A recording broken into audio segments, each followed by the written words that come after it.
Assalamualaikum warahmatullahi wabarakatuh. Oke, seperti biasa sebelum dilanjutkan cerita pedang King Daonya, bantu Mimin tekan tombol like dan berkomentar. Juga terima kasih sudah dan sebelumnya. Gas. Bab 1439, Penguasa Penadao. Akhirnya, setelah Ye Guan berjanji tidak akan bicara omong kosong lagi, Sui Gujin berhenti berbicara tentang turun dari mobil. Dia kembali pada sikap acuh tak acuhnya sebelumnya. Di terowongan ruang waktu, keduanya terdiam untuk waktu yang lama. Ye Guan adalah orang pertama yang memecah keheningan. Nona Sui, menurut Anda apa yang akan dilakukan pemilik Dao Pen sekarang? Sui Gujin tidak berbicara. Ye Guan berkata dengan lembut, akhir-akhir ini suasananya terlalu sepi. Suasananya sangat sepi. Selagi dia bicara, dia melihat ke arah ujung terowongan waktu, dengan ekspresi rumit di matanya. Sejak klon Sang Honyi terbunuh terakhir kali, Sang Honyi dan pemilik Dadao Pen tidak pernah muncul lagi. Mereka seolah-olah sudah mati. Sui Gujin masih tidak berbicara. Ye Guan tiba-tiba melingkarkan lengannya di pinggang Sui Gujin. Tubuh halus Sui Gujin bergetar sedikit, dan tatapannya berangsur-angsur menjadi dingin. Rasa dingin itu seolah membekukan terowongan ruang dan waktu di sekelilingnya. Tanpa diduga, dia tidak melakukan sesuatu yang ekstrim, tetapi hanya bertanya dengan tenang, mengapa kamu begitu gegabah hari ini? Ye Guan tersenyum dan berkata, mungkin ini adalah terakhir kalinya kita bisa rukun seperti ini. Bagaimanapun, kita akan menghadapi Master Dao Pen berikutnya. Aku kenal orang ini, dia sangat misterius. Jika dia tidak bertindak, tidak apa-apa. Tapi begitu dia bertindak, itu pasti di luar imajinasi kita. Sui Gujin tidak mengatakan apa-apa. Sui Gujin mengangkat kepalanya dan menatap kedalaman langit berbintang. Jangan terlalu banyak berpikir. Aku juga punya rencana cadangan. Ye Guan mengangguk dan tidak mengatakan apa-apa lagi.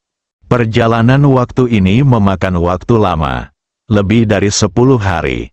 Selama waktu ini, mereka melintasi banyak sekali bintang dan alam semesta. Suatu hari, keduanya tiba di galaksi yang sunyi. Ye Guan memandang sekelilingnya dan melihat semuanya sunyi dan dingin. Sui Gujin berkata, ayo pergi. Sambil berbicara, dia berjalan menjauh. Ye Guan mengikutinya dari sampingnya.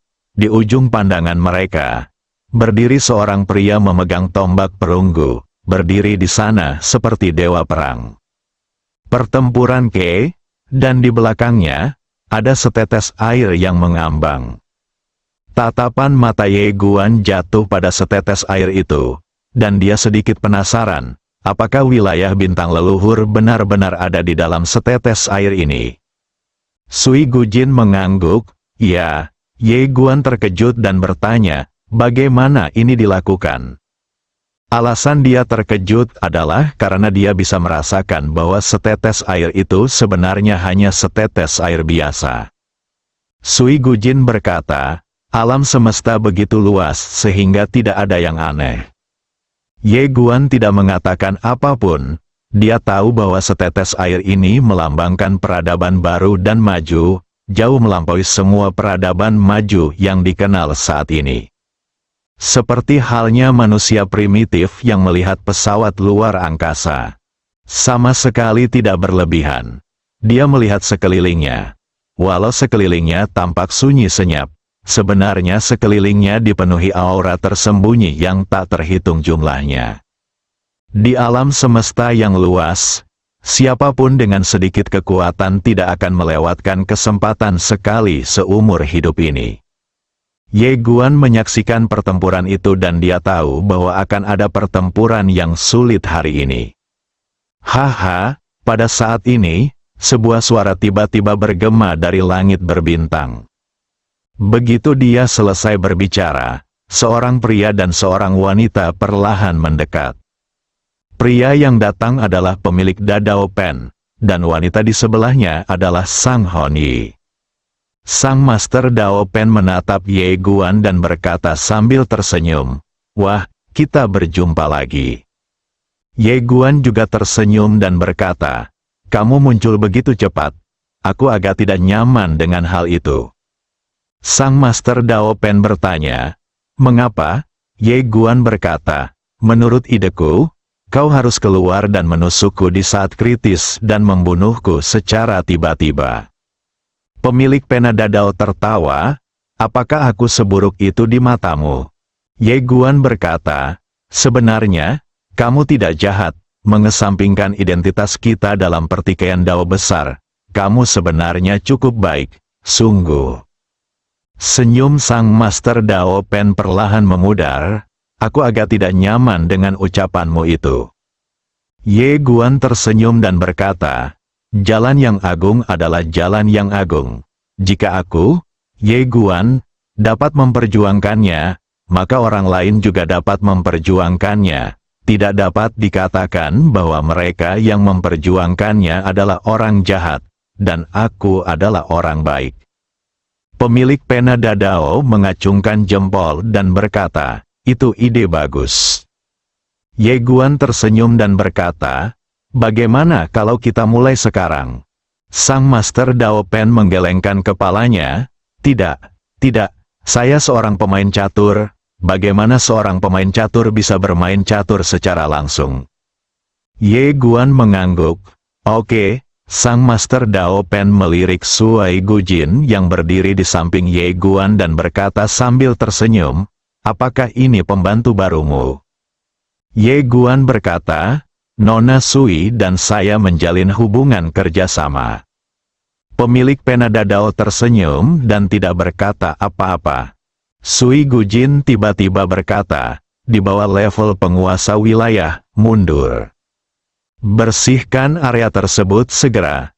Tindakan Sui Gujin segera membangkitkan ketidakpuasan dari berbagai peradaban dan kekuatan kegelapan. Seorang lelaki tua muncul di tempat kejadian. Dia menatap Sui Gujin dengan ekspresi buruk di wajahnya. "Gadis, peradaban leluhur bukanlah peradaban leluhurmu, melainkan peradaban leluhur semua orang." Sui Gujin meliriknya dan tidak berkata apa-apa. Cekikikan, Sang Honi tertawa. Dia menatap lelaki tua itu. Meskipun dia tertawa, dia membuat orang-orang merinding. "Dasar orang tua tolol, dia memintamu mundur, tapi dia menyelamatkanmu. Apa kau tidak melihat situasi seperti apa ini? Kalian, segerombolan semut, berani datang dan bermain. Apa yang kalian pikirkan?" Orang tua itu sangat marah. "Apa yang kau pikirkan? Kalian semua adalah peradaban maju, dan kami semua adalah peradaban tingkat rendah. Kalian telah menghalangi jalan kami menuju kemajuan. Sekarang, setelah kami akhirnya mendapatkan kesempatan emas, kalian ingin menghalanginya dari kami dan membiarkan kalian menikmatinya sendiri. Tidak bisakah kalian bersikap tidak tahu malu?" Sang Honi menyipitkan matanya sedikit, dan niat membunuhnya sudah bangkit. Orang tua itu sama sekali tidak takut. Dia mengangkat kepalanya dan berkata, "Ingin membunuhku? Kalau begitu tanyakan pada saudara-saudara di belakangku apakah mereka setuju." Saat suaranya berakhir, tiba-tiba muncul pria-pria kuat yang tak terhitung jumlahnya di belakangnya, jumlahnya mencapai ratusan ribu. Ada orang-orang kuat di semua tingkatan, bahkan orang-orang kuat di tingkat Sein.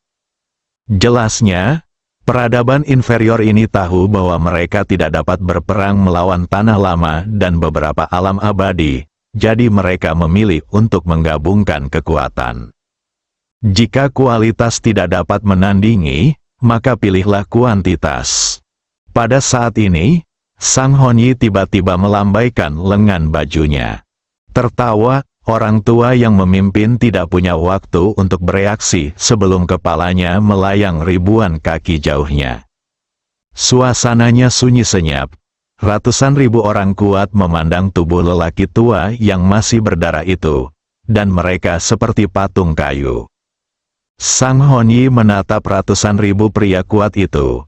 Dan seorang pria parubaya di antara mereka berkata dengan suara gemetar, "Nona, tolong jangan salah paham, kami bukan saudaranya."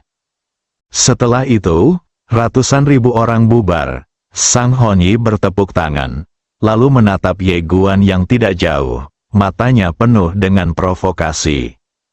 Ye Guan mengabaikannya dan melihat ke samping. Beberapa ratus kaki jauhnya di sebelah kanan, berdiri seorang pria bertopeng, dan di belakangnya berdiri 12 pria berjubah hitam. Melihat Ye Guan menatapnya, pria bertopeng itu mengangguk sedikit padanya sambil tersenyum di matanya. Ye Guan menarik pandangannya dan melihat ke arah kiri, di mana seorang lelaki tua bungkuk sedang berdiri. Orang tua itu memegang tongkat dan tampak sangat tua. Siapapun yang berani tinggal saat ini tentu bukan orang biasa. Sang Honyi tiba-tiba tertawa dan berkata, "Semuanya, jika kalian ingin memasuki wilayah bintang leluhur ini, kalian harus berurusan dengan orang itu terlebih dahulu." Sembari bicara, dia melihat ke arah Kezan yang berada tidak jauh darinya. Penjaga segel, beberapa orang memandang Kezan, dan pada saat ini, Kezan tiba-tiba melangkah maju. Saat ia melangkah, sebuah kekuatan misterius tiba-tiba menyelimuti sekelilingnya. Wilayah semua orang langsung ditekan, dan pada saat ini, wajah Sang Honyi tiba-tiba berubah, karena sebilah pedang datang tanpa suara di depannya. Tertawa, sebelum dia bisa bereaksi, kepalanya melayang. Darah mengalir keluar. Adegan yang tiba-tiba itu mengejutkan semua orang yang hadir. Lalu mereka semua menatap Ye Guan. Orang yang menghunus pedang itu adalah Ye Guan. Kerajaannya tidak ditekan, semua orang terkejut dan curiga. Ye Guan merentangkan kedua telapak tangannya, dan pedang King Xuan muncul di telapak tangannya. Inilah pertama kalinya dia menggunakan pedang tersembunyi. Dia menggabungkan pedang ini dengan metode penyembunyian Taiye, sehingga dapat dilakukan secara diam-diam dan tidak seorang pun dapat mendeteksinya. Dia berhasil saat pertama kali menggunakannya, dan efeknya sangat bagus, di luar ekspektasinya, tetapi tidak ada kegembiraan di wajahnya. Karena wanita yang datang itu bukanlah dirinya yang sebenarnya. Itu hanya klon lainnya. Ye Guan perlahan mengangkat kepalanya dan menatap Master Dao Pen di kejauhan. Sang Master Dao Pen tersenyum dan berkata, "Kau tidak ingin membunuhku, kan?" Ye Guan tersenyum dan berkata, "Kamu bisa hidup selama 3 generasi. Bagaimana aku bisa membunuhmu?" Sang Master Dao Pen tertawa. "Jangan khawatir, aku pasti tidak akan mengambil tindakan kali ini. Aku tidak akan pernah melakukan hal-hal seperti menindas yang lemah." Ye Guan berkata, "Kamu orang yang sangat munafik. Kalau bibi dan ayahku tidak ada di sini, aku mungkin akan tersentuh oleh kata-katamu." Pemilik Penada Dao pun tidak marah, dan tersenyum serta berkata, "Menjadi generasi ketiga sebenarnya cukup bagus. Mengapa kamu menghabiskan begitu banyak upaya untuk itu?" Ye Guan tiba-tiba bertanya, "Aku ingin bertanya sesuatu padamu. Bisakah kau menjawabku dengan jujur?" Sang Master Dao Pen berkata, "Kamu bertanya, Ye Guan Dao, peradaban leluhur adalah peradaban leluhur alam semesta yang dapat diamati ini." Sang pemilik Pena Avenue mengangguk. "Ya." Ye Guan terus bertanya, "Bagaimana peradaban leluhur ini muncul?" Pemilik Penada Dao tidak menjawab kali ini. Ye Guan tersenyum dan berkata, "Yang ingin kutanyakan adalah, alam semesta ini begitu luas, dan wilayahnya begitu besar. Mengapa kau terus menghantuiku? Apakah tidak ada orang jenius atau pemegang kekuasaan di luar sana? Bisakah kau pergi dan mengganggu orang lain?" Sang Master Dao Pen tersenyum dan berkata, "Saya hanya bisa menjawab setengah dari pertanyaan ini." Ye Guan mengangguk. "Aku siap mendengarkan." Sang Guru Dao Pen berkata, "Karena kau lebih menakutkan daripada ayahmu." Ayahmu mendirikan akademi hanya untuk bersenang-senang, untuk membuktikan dirinya kepada ayahnya. Ia tidak pernah benar-benar ingin mendirikan sebuah ordo. Tetapi kau berbeda. Kau adalah seorang ordo sejati.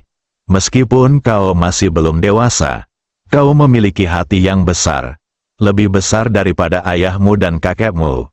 Tidak seorang pun dapat membayangkan bahwa suatu hari seluruh alam semesta percaya padamu. Jika orang-orang yang percaya padamu di seluruh alam semesta semuanya adalah kekuatan iman yang murni. Pada titik ini, dia menggelengkan kepalanya dan tersenyum. Situasi seperti itu, bahkan aku tidak berani memikirkannya. Ye Guan menatap langsung ke arah pemilik Penadao.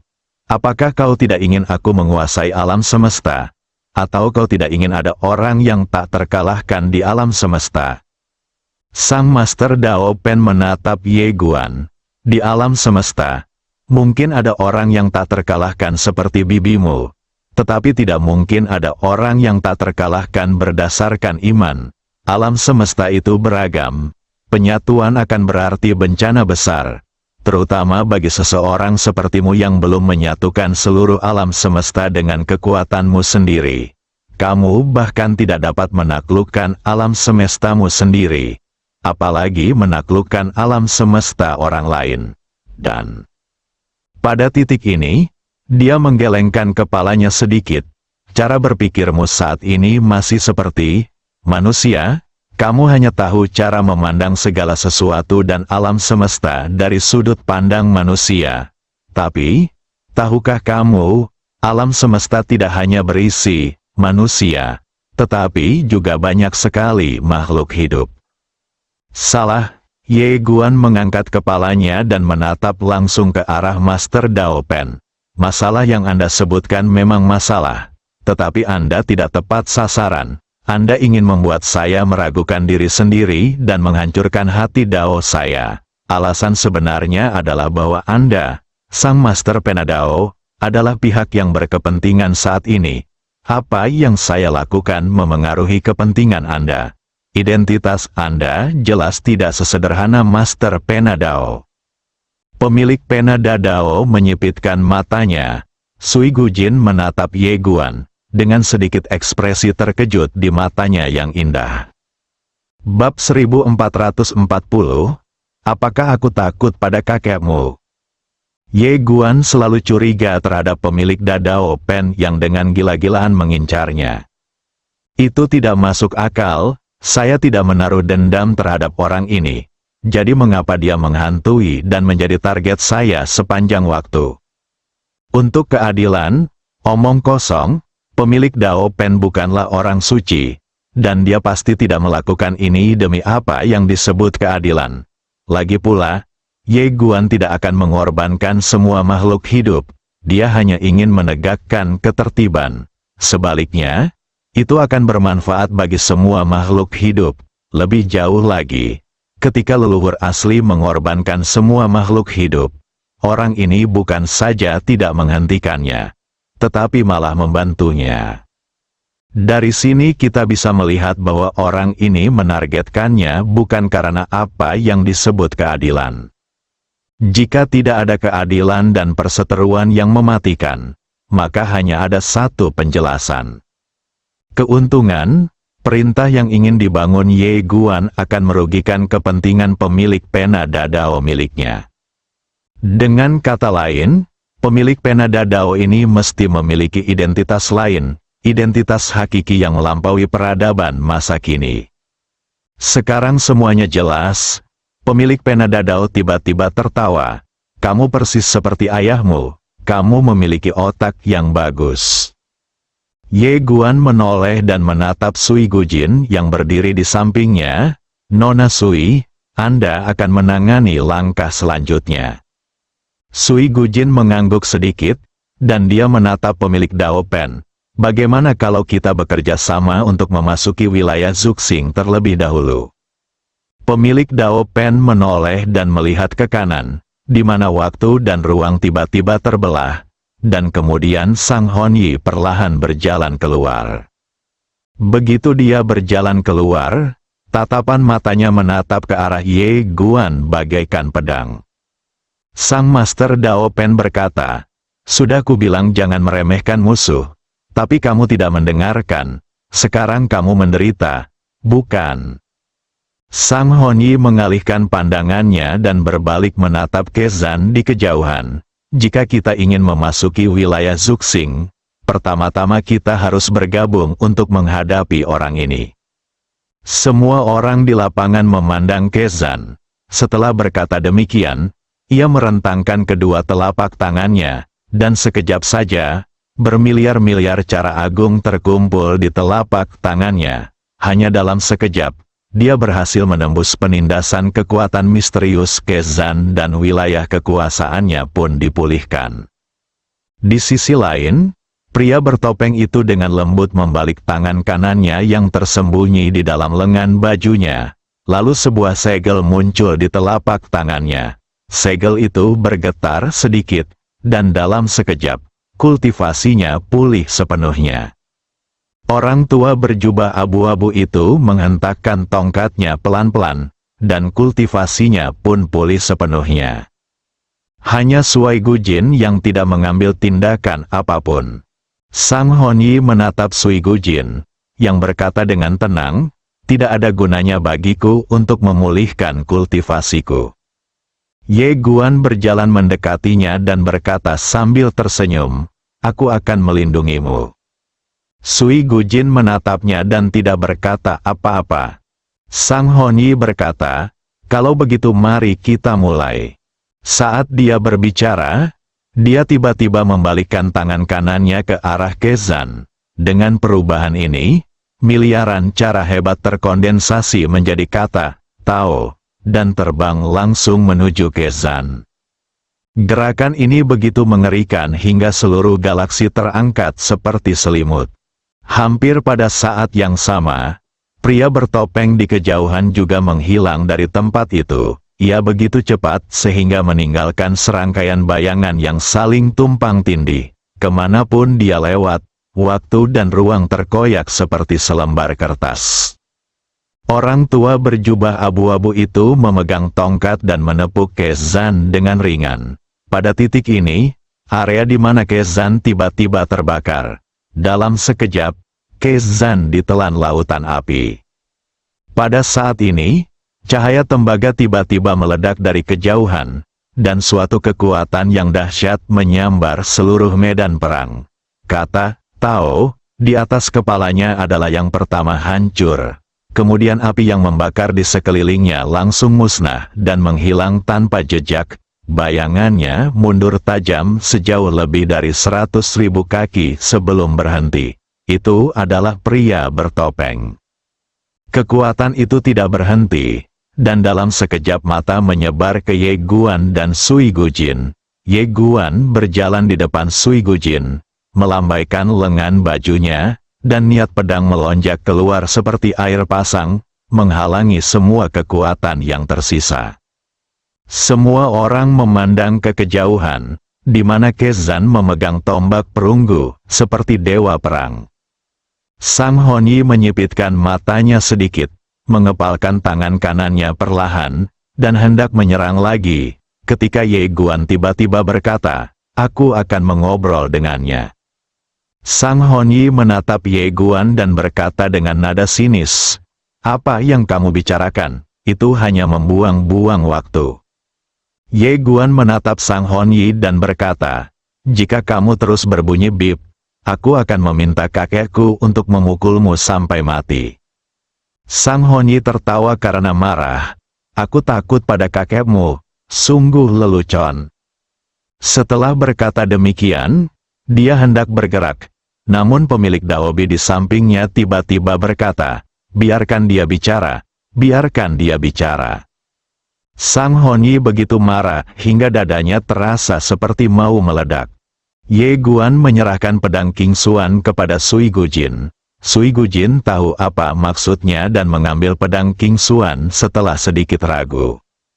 Dia tidak memiliki kultivasi apapun sekarang, dan hanya dengan pedang King Xuan dia dapat melindungi dirinya. Ye Guan berjalan di depan Kezan. Kezan tidak menyerangnya, tetapi hanya menatapnya. Ye Guan tersenyum dan berkata, "Kita bertemu lagi." Kezan bertanya, "Kamu ingin masuk juga?" Ye Guan mengangguk, "Ya." Kezan menatapnya dan tidak berkata apa-apa. Ye Guan berkata, "Kau tahu kau tidak bisa menghentikan mereka." Kezan berkata, "Tugasku adalah melindungi segel suci Tuhan." Ye Guan berkata, "Ya, tugasmu adalah melindungi segel penguasa, bukan wilayah bintang leluhur." Kezan terdiam. Ye Guan melanjutkan, "Peradaban leluhur telah menghilang. Apakah kamu tidak ingin tahu mengapa itu menghilang?" Kezan menatap Ye Guan dan berkata, "Seringkali, kebenaran itu sangat kejam, dan lebih baik tidak mengetahuinya." Ye Guan tersenyum dan berkata, "Kamu sudah memulihkan sebagian ingatanmu, kan?" Kezan mengangguk, "Saya sudah banyak pulih, dan mengingat banyak hal."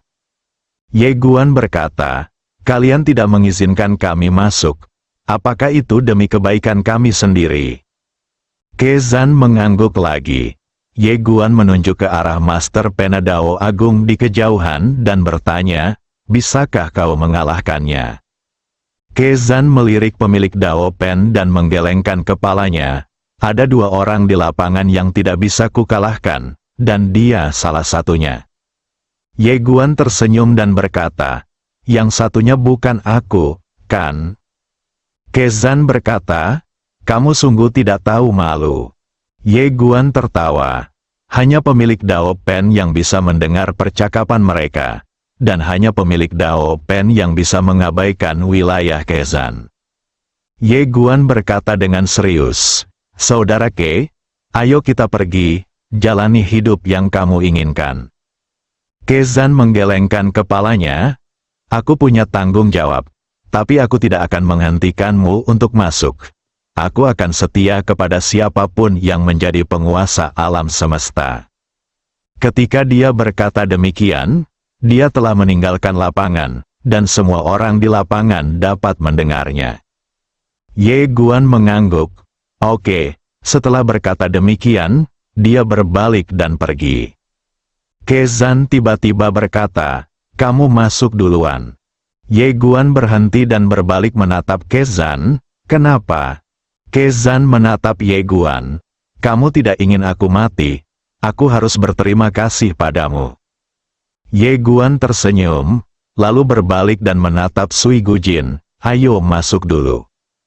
Sui Gujin berjalan ke sisinya, dan Ye Guan mengepalkan tinjunya ke arah Kezan. "Terima kasih."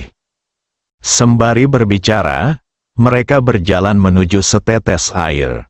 Keduanya mendekati setetes air itu dan mengamatinya lekat-lekat.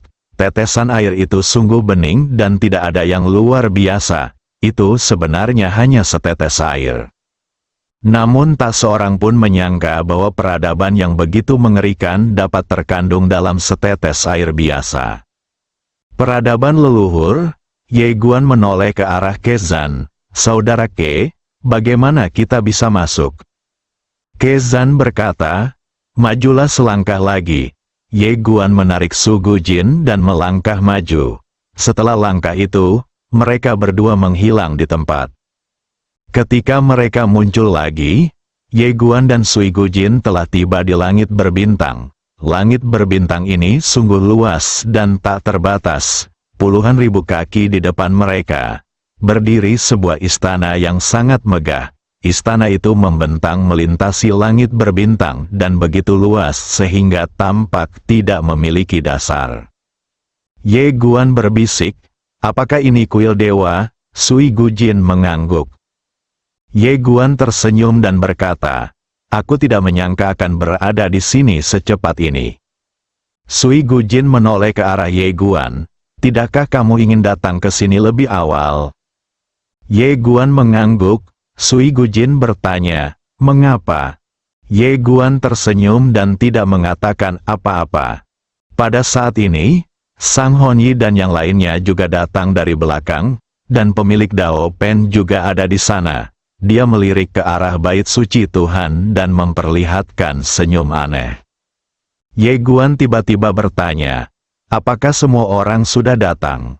Sang Master Dao Pen menatap Ye Guan. Mengapa kamu begitu tidak sabar untuk memulai pertarungan yang menentukan? Ye Guan tersenyum dan berkata, aku hanya tidak ingin membuang-buang waktu. Sang Master Dao Pen mengangguk, baiklah, kalau begitu mari kita tunjukkan tangan kita, apakah kamu mau maju lebih dulu, atau kami? Ye Guan menoleh dan menatap Sui Gujin, yang berkata dengan tenang, kalau begitu, ayo kita pergi dulu. Setelah berkata demikian, dia merentangkan kedua telapak tangannya, lalu sebuah lingkaran cahaya perlahan muncul dari telapak tangannya. Setelah halo mencapai langit, ia mengembang puluhan ribu kali dalam sekejap. Sebuah lingkaran cahaya besar menggantung di langit berbintang. Kemudian, aura mengerikan melonjak keluar darinya. Yang pertama keluar adalah Qiu Yuan dari peradaban bumi lama dan Li Chen dari peradaban kehidupan abadi, dan di belakang mereka ada 19.000 pusat kekuatan teratas.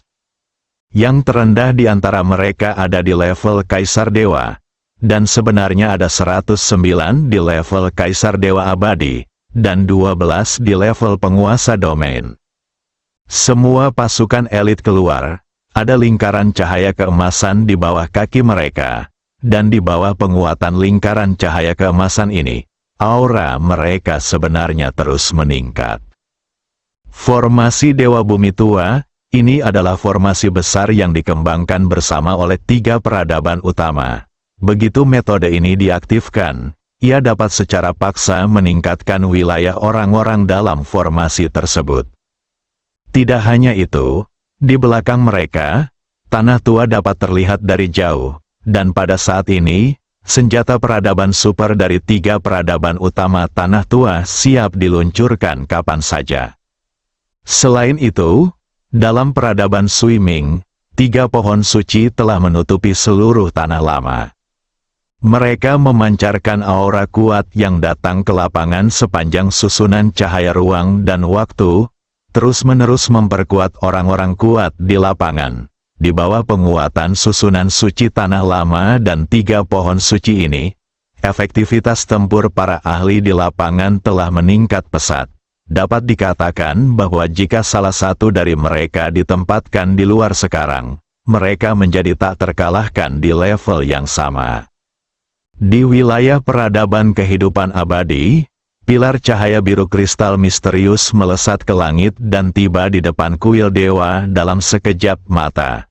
Di setiap pilar cahaya biru kristal, terdapat seorang prajurit Mesya tingkat penguasa domain, jumlahnya ribuan, dan Mesya ini dilengkapi dengan kristal gerak abadi milik peradaban kehidupan abadi. Peradaban keabadian telah mengungkap semua rahasianya. Harta karun yang paling berharga dari peradaban bumi tua adalah sebuah buku kuno yang hitam pekat. Buku suci kuno, berisi hukum dewa kuno dari nenek moyang peradaban bumi tua. Saat muncul di tempat kejadian, Sang Honyi dan yang lainnya sebenarnya ditekan ke tingkat yang lebih tinggi. Melihat kebenaran menekan satu alam, ketika 3 peradaban besar bekerja sama. Hukum ini juga terkandung dalam perahu suci pantai lain milik peradaban Sui Ming. Itu dipinjam dari kitab suci lama, tetapi kualitasnya jauh lebih rendah daripada kitab suci lama. Kecuali tahu Anda lebih tinggi dari para dewa lama, jika tidak, Anda akan ditekan satu tingkat ketika Anda melihat buku ini. 3 peradaban utama, semua pasukan elit mereka, semua kartu truf mereka telah terungkap. Ini belum berakhir.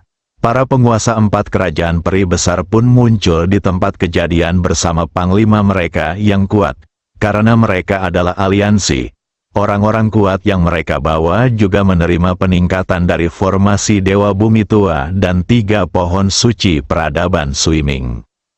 Dari perspektif saat ini, susunan pemain ini telah menghancurkan kubu Sang Honyi. Sang Honyi tertawa, hebat, Anda benar-benar meyakinkan dua peradaban lainnya untuk bergabung. Harus saya akui, Anda benar-benar mampu. Pada titik ini, dia mengganti topik pembicaraan dan berkata sambil tersenyum, "Saya juga memanggil 3 pembantu di sini, dan mereka sedikit mengenal Anda." Tepat saat dia menyelesaikan kata-katanya, ruang dan waktu tiba-tiba terbelah tidak jauh di belakangnya, dan 2 pria dan seorang wanita perlahan berjalan keluar. Ketika mereka melihat ketiga orang itu, wajah orang-orang kuat yang tak terhitung jumlahnya dari 3 peradaban besar di lapangan tiba-tiba berubah. Ketiga orang ini sebenarnya adalah pemimpin 3 peradaban besar saat ini. Bukankah mereka sudah menghilang selama bertahun-tahun? Dengan kemunculan ketiga orang ini, aura mengerikan tiba-tiba menyebar dari langit dan bumi, menekan segalanya. Sang Hongyi menatap Ye Guan dan mencibir, "Tahukah kau mengapa aku tidak bergerak selama ini? Karena 3 penguasa peradaban telah bersekutu denganku untuk menggulingkanku. Kau begitu bodoh sehingga aku ingin mati karena tertawa, dan kau bahkan mengancamku bahwa aku harus memanggilmu kakek. Anjing bodoh, apakah kau pikir kakekmu dapat mengalahkan 3 penguasa peradaban?" Bersambung.